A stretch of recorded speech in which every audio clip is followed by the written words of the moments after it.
సామాన్యులపై కూరగాయల ధరలు తీవ్ర ప్రభావమే చూపుతున్నాయి. వర్షాకాలం ప్రారంభంలోనే కూరగాయలు భారీగా పెరగడంతో ప్రజల్లో ఆందోళన వ్యక్తమవుతోంది. 15 రోజుల్లోన 60% మేర కూరగాయల ధరలు పెరిగినట్టు తెలుస్తోంది. నిత్యం ప్రజలు వాడే టమాటా, ఉల్లిగడ్డ, ఆలుగడ్డ, ఆకుకూరల ధరలు భారీగా పెరగడం వల్ల సామాన్యులు వాటి కోసం అధికంగా ఖర్చు చేయాల్సి వస్తోంది. అయితే కేంద్రం, రాష్ట్ర ప్రభుత్వాలు మాత్రం పెరిగిన కూరగాయల ధరలపై మాత్రం పట్టించుకోవడం లేదని ప్రజలు ఆరోపిస్తున్నారు.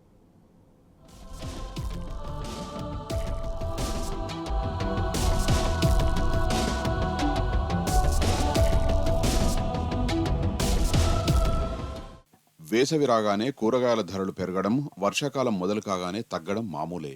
కానీ ఈ ఏడాది అందుకు విరుద్ధంగా కనిపిస్తున్నది. ఎండాకాలంలో ధరలు అంతంత మాత్రంగానే పెరిగినా వర్షాకాలం మొదట్లో రేట్లు అమాంతంగా కొండెక్కాయి. ఈ విపరీత పరిస్థితి సామాన్యులకు భారంగా మారింది. ప్రస్తుతం దాదాపు కూరగాయలన్నీ కిలో 80 రూపాయల వరకు పలుకుతున్నాయి. కేవలం 15 రోజుల వ్యవధిలోనే ఉల్లి, టమాటా సహా అన్ని కూరగాయల ధరలు 60% వరకు పెరిగాయి. మే నెల 3వ వారంలో కిలో 20 రూపాయలు పలికిన ఉల్లి ప్రస్తుతం 50 రూపాయలకు చేరింది. ఇక టమాటా ధర కూడా రెండింతలు పెరిగి ప్రస్తుతం కిలో 50 రూపాయలకు పైగా పలుకుతున్నది. ఇక వంకాయలు, బీన్స్, క్యారెట్, ఇతర కూరగాయలతో సహా ఆకుకూరల ధరలు కూడా భారీగా పెరిగాయి. డిమాండ్కు తగ్గట్టుగా సరిపడా ఉల్లి మార్కెట్కు రాకపోవడమే ధరల పెరుగుదలకు కారణమని మార్కెట్ వర్గాలు చెబుతున్నాయి. గతంలో హైదరాబాద్కు రోజు 8,000 క్వింటాళ్ల ఉల్లిగడ్డ వస్తే ప్రస్తుతం 5,000 క్వింటాళ్ల వరకే వస్తున్నది.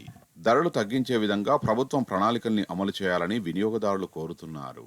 డిమాండ్ను అంచనా వేసి ఆ మేరకు నిల్వల్ని అందుబాటులోకి తీసుకురావాలని ప్రభుత్వాన్ని డిమాండ్ చేస్తున్నారు. గత నెల బావుల, బోర్ల కింద కూరగాయల పంటలు వేశారని, ఆ పంట దిగుబడి మొదలైతే వచ్చే 2 నెలల్లో ధరలు తగ్గుముఖం పట్టే అవకాశం ఉన్నదని మార్కెటింగ్ అధికారులు చెబుతున్నారు.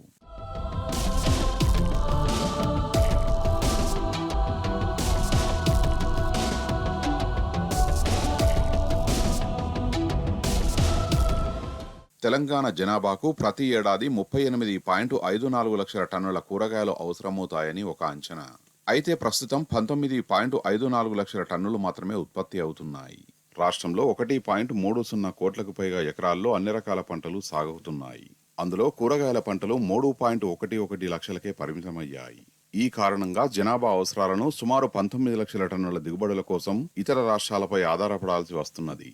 వడగారులు, అకాల వర్షాల నేపథ్యంలో ఉల్లి, టమాటా దిగుబడిపై ప్రభావం పడింది. దీంతో మార్కెట్లోకి వచ్చే ఉల్లి, టమాటా దిగుబడి భారీగా తగ్గిపోయింది. వచ్చేది పండుగల సీజన్. దీన్ని దృష్టిలో పెట్టుకున్న రైతులు తమ పంటల్ని విపణిలోకి తీసుకురావడాన్ని ఆలస్యం చేస్తున్నారు. భవిష్యత్తులో ఎక్కువ ధర వస్తుందనే వాళ్ళు ఇలా చేస్తున్నారు.